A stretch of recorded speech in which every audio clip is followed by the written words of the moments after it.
Israel's cabinet approved a plan to seize Gaza City. That's where we're starting the 7 from the Washington Post. I'm Hannah Jewell. It's Friday, August 8th.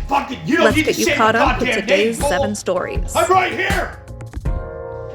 Jesus, man, he's a cushy. Early this morning, the office of Israeli Prime Minister Benjamin Netanyahu announced that Israel would expand the war in Gaza. Netanyahu's security cabinet approved his plan to conquer Gaza City. That city in the north was once the most populous in the enclave before nearly 2 years of war and displacement. The move paves the way for a potential full-scale occupation of the entire territory. That's long been a demand of Netanyahu's far-right ministers. They want to establish Israeli settlements in Gaza. But some senior officials in the Israeli military are opposed to the plan, as are Palestinians and the United Nations. They say it will only lead to more death and suffering. The families of Israeli hostages held in Gaza also oppose the war's expansion. As the cabinet convened overnight, street protests took place in Jerusalem and across Israel. Post reporter Lior Soroka was on the scene.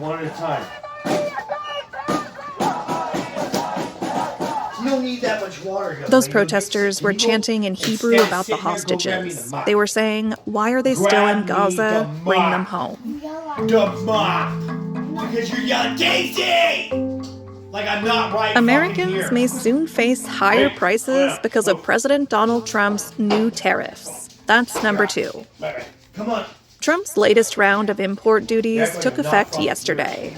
They lifted the average U.S. tariff rate to its highest level since the Great Depression. And whether you like it or not, that's going to impact you. Manufacturers and retailers are expected to raise their prices soon. Some already have. It could cost households an average of $2,400 per year. That's according to estimates from the Budget Lab at Yale University. Americans are likely to face large markups on clothing, including a 39% increase in prices for leather shoes and bags. Food prices, meanwhile, could rise more than 3%, and fresh produce could become 7% more expensive. You might have already seen some price increases. Americans are paying more for appliances, home furnishings, and toys than they were a few months ago. And data shows that customers are already buying less.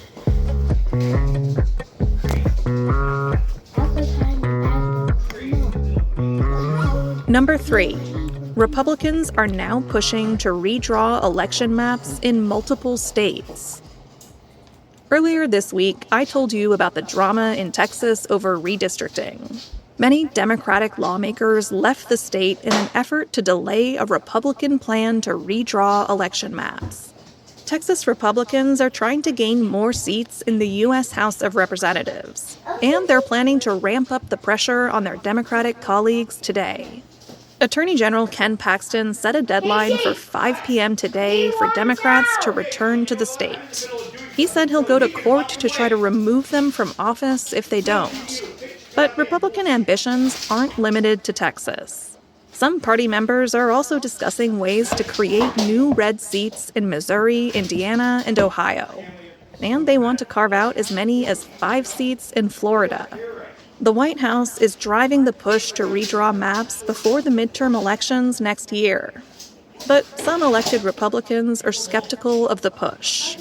They told the Post that they're concerned about Democratic retaliation in blue states like California, Illinois, and New York. And they're hesitant to shake up long-standing district lines.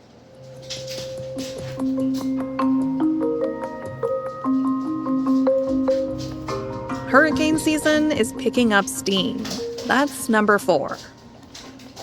August, September, and October make up the peak of Atlantic hurricane season. There hasn't been a hurricane so far, but tropical storms have already led to deadly flooding, including in Texas last month. Now, forecasters are concerned about a marine heat wave in the western Atlantic and Gulf of Mexico. These heat waves can increase the potential intensity of storms and how much moisture they can carry. This heat wave could fuel the season's first hurricane. Meanwhile, on the other side of the country, wildfires are growing explosively in 9 western states, including Colorado, California, and Arizona. In all, 38 large fires were burning as of Wednesday, fueled by hot and windy conditions.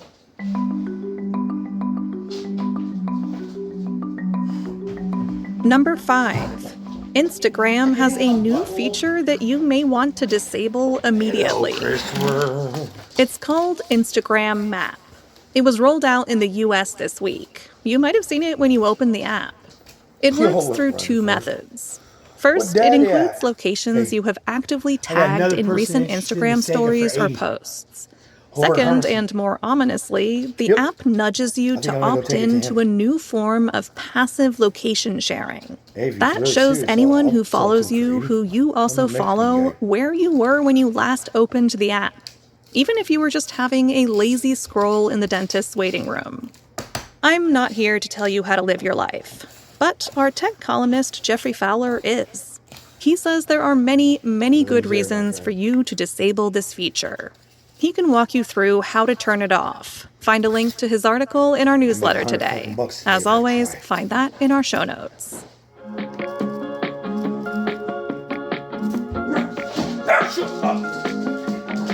Number 6. Next generation weight loss pills could hit the market in the coming months. Yesterday, pharmaceutical giant Eli Lilly said it will seek regulatory approval for its experimental weight loss pill by the end of the year. It announced results from its latest clinical trial of the pills. They were positive, but they did not appear to be as potent as injectable GLP-1 medications like Ozempic and Mounjaro. That raises a key question. No, you mean Will patients embrace a more convenient alternative to injecting themselves, even if it means losing less weight?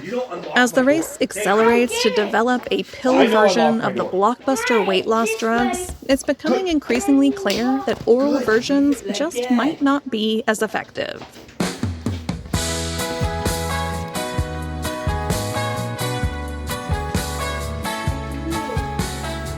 And at number 7, Major League Baseball is calling up its first female umpire this weekend.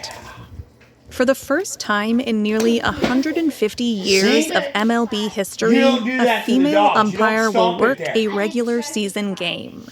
Jen Powell is a 48-year-old former college softball player from New Jersey. She's been an umpire in the minor leagues for nearly a decade. But tomorrow, she'll call outs on the bases for 2 games of a doubleheader between the Marlins and the Braves in Atlanta. On Sunday, she'll stand behind home plate and call balls and strikes. Last year, Powell spoke to the press after umpiring a Major League spring training game. A CBS reporter asked about her unique story. What do you want people to know about your journey and anyone else coming forward after this? Sure, yeah. I mean, this is a viable career. Becoming a professional umpire for men and women, girls and boys, is a true viable career. That audio comes from the Palm Beach Post. Before we give MLB too much credit, though, it's worth pointing out that the league only narrowly avoided having robots call balls and strikes before a woman. Nevertheless, here's to you, Jen Powell. Take this son of a bitch. That's the show for this week. Before we go, a quick correction from our Wednesday show. The Titan submersible disaster happened in 2023, not 2021, as I mistakenly said. Apologies for the error, and thanks to listeners for pointing it out. The associate producer of The Seven is Taylor White. Special thanks this week to producer Rennie Svirnovsky.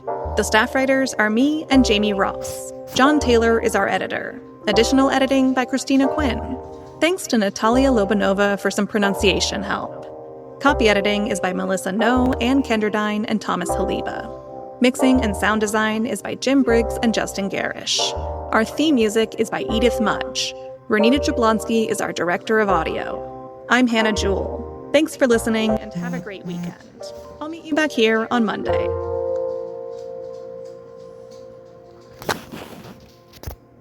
With that, ladies and gentlemen, we do have the Israel's security cabinet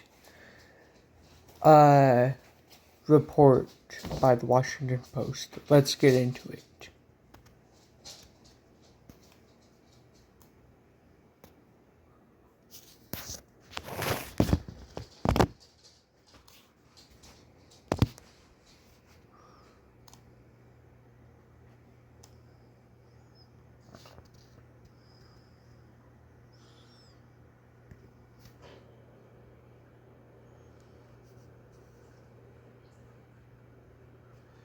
Hi, I'm Dorina, co-founder of OpenPhone. My dad is a business owner, and growing up, he always kept his ringtone super loud, so he'd never miss a customer call. OpenPhone gives your team business phone numbers to call and text, all in one shared workspace. And our AI agent answers 24/7, so you never miss a customer. Over 60,000 businesses use OpenPhone. Get 20% off at openphone.com/talk. OpenPhone. No missed calls, no missed customers. You're listening to Israel's Security Cabinet approves plan for military to occupy Gaza City, a news story written by Shira Rubin, Jerry Shih, and Lior Soroka, and read by an AI-generated voice. Tel Aviv, Israel's Security Cabinet approved a plan for the Israel Defense Forces to take over Gaza City, opening the door to further escalation of the war in Gaza. The decision was reached early Friday after an hours-long Security Cabinet meeting. It also followed remarks by Prime Minister Benjamin Netanyahu on the previous day, in which he said Israel intended to take military control of the entire Gaza Strip in an interview with Fox News. The approved plan appeared to stop short of Netanyahu's proposal, according to a readout from Netanyahu's office. But the cabinet also did not explicitly rule out or reject an IDF takeover of the entire Strip. As the IDF enters Gaza City, it will provide humanitarian aid to civilians outside combat zones, according to the statement. A majority of the cabinet also voted to back 5 principles for ending the war: disarming Hamas, the return of all hostages, dead and alive, the demilitarization of the Gaza Strip, Israeli security control of the Gaza Strip, and a new government in Gaza that is neither Hamas nor the Palestinian Authority. A decisive majority of security cabinet ministers believed that the alternative plan that had been submitted to the security cabinet would neither achieve the defeat of Hamas nor the return of the hostages, Netanyahu's office added, without elaborating on what the alternative plan was. But the military's senior leadership, including Chief of Staff Eyal Zamir, opposed conquering and reoccupying Gaza, according to 2 former Israeli officials and a person familiar with the Prime Minister's decisions. That person spoke on the condition of anonymity because they were not authorized to speak with the media. Zamir and his commanders were expected to have also laid out plans that included striking and besieging, but not entering, Gaza City, as well as the central area's refugee camps to pressure Hamas. In a statement Thursday, Zamir, who has clashed with Netanyahu this week, said that the military had already met and even exceeded the operation's objectives in Gaza. "We will continue to express our position without fear," he added. "We are not dealing with theory. We are dealing with matters of life and death." Zamir's opposition to a full takeover of Gaza rests in part on his concerns that an invasion would endanger the 20 Israeli hostages, who authorities presume are still alive, as well as the strain it would put on exhausted reservists who have deployed multiple times over the past 22 months. The Israel Defense Forces has said it controls about 75% of Gaza.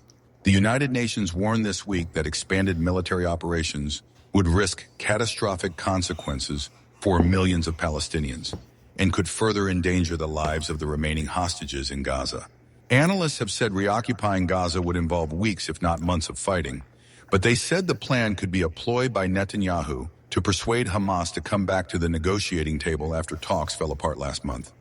At the same time, broadening military operations could placate the Prime Minister's ultra-nationalist coalition partners, who have long argued that an Israeli occupation of the enclave was the only way to topple Hamas.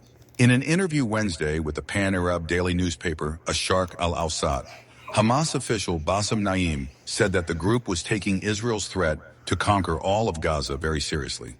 Still, the Israeli military has already entered every inch of the Gaza Strip over the course of 22 months, he said. What else can it do except more killing, starvation, and destruction? Most of the 2 million residents of Gaza have been repeatedly displaced and crammed into tent cities around the territory amid increasingly dire conditions as authorities report rising deaths from malnutrition and starvation.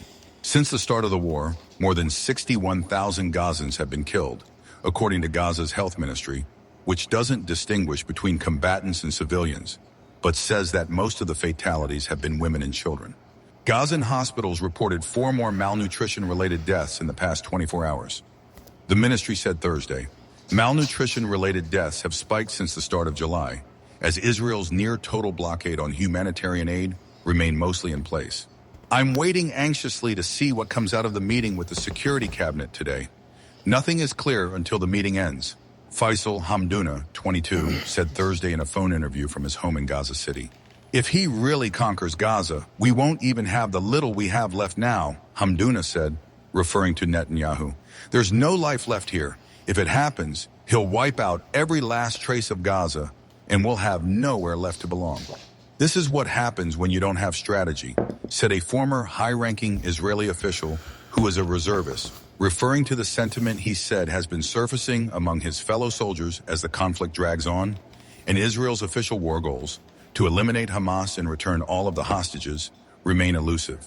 The former official, who spoke on the condition of anonymity because he was not authorized to speak to the media, said he has served more than 420 days over the past 22 months of war. He added that he and other members of his Special Forces unit were expecting to be released from duty in the coming days, suggesting that, as of Thursday afternoon, the Army had not received orders to recruit more troops. Chuck Freilich, a former deputy national security advisor, said Netanyahu and the Israeli army understand the price of occupation of Gaza, which Israel practiced from 1967 to 2005, the year before Hamas won legislative elections in the territory. He said that period had cost Israel in soldiers' lives, billions of dollars in social divisions that still resonate in the heated public discourse. The IDF really doesn't want to do a full conquest, and Bibi can force it down their throats. But there is a possibility that they'll reach some sort of compromise, whether in practice or in word, Freilich said, using a common nickname for Netanyahu. Once Bibi can say he got what he wanted through the cabinet, then he can work quietly with Zamir to be more practical, he added, predicting that Netanyahu would seek to strike a compromise between Zamir and the far-right members of his government. Israel Ziv, the former head of the IDF's operations directorate, said that he is in contact with Zamir and expected that the cabinet would agree to the chief of staff's proposal to encircle, strike, and launch raids in Gaza City and other areas. Netanyahu wants to avoid a showdown with the army leadership and wants to avoid assuming civilian responsibility for Gaza, which, for the state of Israel, would be a suicidal decision, he said. In Gaza, Hassam Hani Abdelbari, 21, said that a lot of people don't want to believe that this could actually happen. But he wouldn't be surprised if Netanyahu moves to conquer Gaza. Nothing's stopping him now, he said by phone from Gaza City. Abby Cheeseman in Caldecott, Wales. Siham Shamalak in Cairo. Hazem Balusha in Hamilton, Ontario. And Andrew Jong in Seoul contributed to this report.